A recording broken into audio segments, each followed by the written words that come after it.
शत्रूने विचारले काय आहे तुमच्या या भारतात, तेव्हा मी छाती ठोकून उत्तर दिलं, माझ्या भारतात हिमालयाची उंची आहे, महासागराची खोली आहे आणि वाघाचं काळीज असणाऱ्या करोडो तरुणांची टोळी आहे. व्यासपीठावरील आदरणीय अतिथी, पूजनीय गुरुजनवर्ग आणि माझ्या रक्तालेल्या देशभक्त मित्रांनो, आज आपण येथे आपल्या भारत मातेचा स्वातंत्र्य दिन साजरा करण्यासाठी येथे एकत्र जमलो आहोत. तरी तुम्हा सर्वांना स्वातंत्र्य दिनाच्या कडक शुभेच्छा. 15 ऑगस्ट हा दिवस आपल्या क्रांतिकारांच्या बलिदानांचा हिशेब आहे.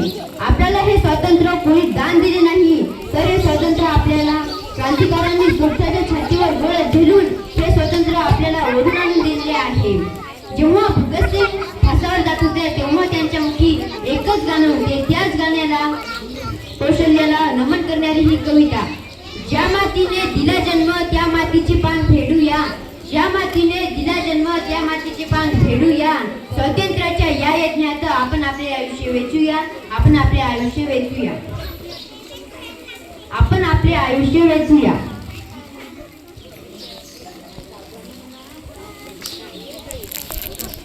चला तर मग या पवित्र आणि मंगल दिनी आपण एक शपथ घेऊया की कधीही आजवर देणार नाही या भारत मातेच्या नीतीवर आणि कीर्तीवर. मित्रांनो, आपल्याला आता स्वातंत्र्य मिळून अनेक वर्ष झाली, पण आजचा महत्त्वाचा संवाद कोणता आहे माहित आहे की देश आपल्याला काय देतो यापेक्षा आपण देशाला काय देतो हे जास्त महत्त्वाचे आहे. आज जवान सीमेवर बंदूक घेऊन उभा आहे, त्यामुळे आपण आज येथे स्वतंत्र या सुरक्षित उभे आहोत. पण आपल्या देशामध्ये राहून गरिबी, भ्रष्टाचार, अस्वच्छता यावरती लढायचे आहे. हा लढा सोपा नाही, पण आपण भारतीय आहोत, आपण संकटांना घाबरत नाही. चला तर मग या धैर्याला आणि कौशल्याला नमन करणारा एक कडक गजल. वादळांना सांगा आमचा रस्ता रोखण्याची हिंमत करू नका, वादळांना सांगा आमचा रस्ता रोखण्याची हिंमत करू नका. जरी आम्ही शांततेचे दूत आहोत, तरीही आम्हाला डिवचण्याचा प्रयत्न करू नका.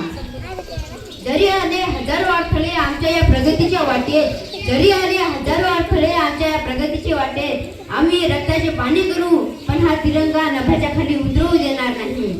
शेवटी सर्वांच्या मनामध्ये आग पेटवणारा हा शेवटचा संवाद. रक्तामध्ये उकळी आणि मनामध्ये देशाची भक्ती पाहिजे, रक्तामध्ये उकळी आणि मनामध्ये देशाची भक्ती पाहिजे. देशाला नंबर 1 बनवायची आपल्यामध्ये ती शक्ती आणि हिंमत पाहिजे. चला तर मग शेवटी एकत्र येऊन काही आपण घोषणा देऊया. स्वातंत्र्य दिन, स्वातंत्र्य दिन, स्वातंत्र्य दिन, भारत माता की